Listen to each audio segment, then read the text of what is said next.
मेरे प्यारे दोस्तों, उम्मीद करती हूँ आप सब लोग ठीक होंगे। मैं दुआ करती हूँ ईश्वर से कि आप लोग हमेशा सुखी रहें। तो आप लोग क्या करते हैं सुखी रहने के लिए? क्या आप लोग भी ईश्वर से प्रार्थना करते हैं? जप करते हैं, तप करते हैं, यात्रा करते हैं, पूजा करते हैं और क्या करते हैं सुखी रहने के लिए? आप ये मुझे कमेंट में बताइए। तो क्या ये सब करके आप सुखी हैं? चलो मैं भी आज आपको एक तरीका बताती हूँ सुखी रहने का। ये संसार ईश्वर ने बनाया है, ऐसा सारे धर्म ग्रंथ कहते हैं। तो ईश्वर ने दिन और रात, पशु और पक्षी, स्त्री और पुरुष, इन सब का भी निर्माण किया है। यानी इस संसार में सब कुछ उसी ने बनाया है। तो क्या आपको पता है उसने एक और चीज़ बनाई है, और वो क्या है? वह है कर्म का सिद्धांत, यानी कर्म सिद्धांत। अब ये कर्म सिद्धांत क्या है? आपने ज़रूर सुना होगा, जैसा कर्म वैसा फल, या जैसी करनी वैसी भरनी, या as you sow shall you reap, या जैसा करोगे वैसा भरोगे। बात तो एक ही है, बस शब्द अलग अलग हैं। दोस्तों, इन बातों को हम बहुत हल्के में ले लेते हैं। इस कान से सुनते हैं और दूसरे से निकाल देते हैं, सुनकर भूल जाते हैं। क्या आपने कभी इस पर विचार किया है? चलो इस बात को हम इस तरह से समझते हैं। एक बार एक बड़ा बिजनेसमैन था। उसने एक बड़ी कंपनी बनाई। उस कंपनी में बहुत सारे लोग काम करते थे और वह कंपनी अच्छी तरह से चल रही थी। कंपनी अच्छी तरह से चलती रहे, इसके लिए उसने कंपनी के चेक एंड बैलेंस पर हमेशा ध्यान दिया। ऐसा नहीं उसने कंपनी बनाई और छोड़ दिया, कंपनी अपने आप ही चल रही है। कंपनी अच्छी तरह चलती रहे, इसके लिए ध्यान देना ज़रूरी है। तो क्या लगता है भगवान ने दुनिया बनाई और छोड़ दी?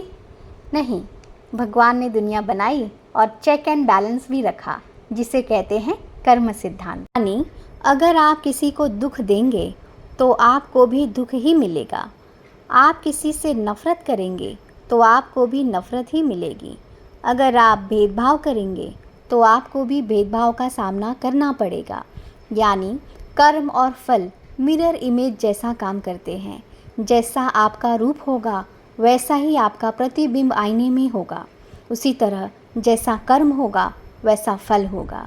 इससे ही कहते हैं कर्म सिद्धांत। अगर आपने कभी किसी को परेशान किया होगा तो आज आप परेशान हो रहे होंगे। कभी आपने किसी का छीना होगा तो कोई आपका छीन रहा होगा। कभी आपने किसी को मारा होगा तो कोई आपको मार रहा होगा। भगवान कितना बुद्धिमान है कि उसने कर्म सिद्धांत बनाया। कर्म सिद्धांत से दुनिया चेक एंड बैलेंस में रहती है। यानी आपको जो भी मिल रहा होता है वह आपने खुद ही कमाया होता है। चलो मैं आपको एक कहानी सुनाती हूँ। एक बार एक व्यक्ति था, वह वसूली का काम करता था। लोगों से पैसे निकालने के लिए लोगों को मारता और पीटता था।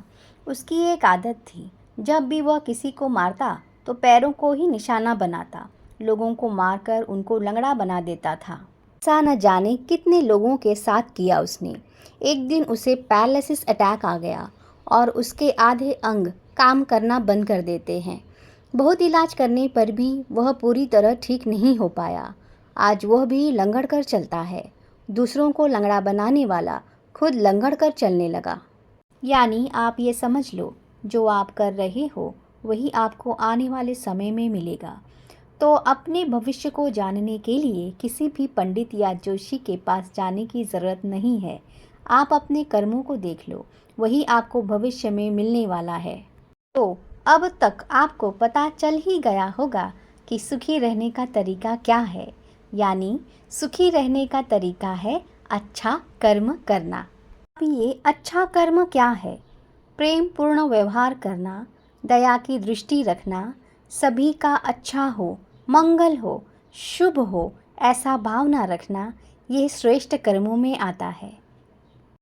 मेरे प्यारे दोस्तों, अगर आपको ये वीडियो अच्छा लगा हो तो आप एक लाइक करें। अगर आपको इसके बारे में और जानना है तो आप मेरे साथ जुड़े रहें और सब्सक्राइब करें। अगर आप चाहते हैं कि ये सबको पता चले तो आप शेयर करें। अगर आपको कुछ पूछना है तो आप मुझे कमेंट करें। धन्यवाद।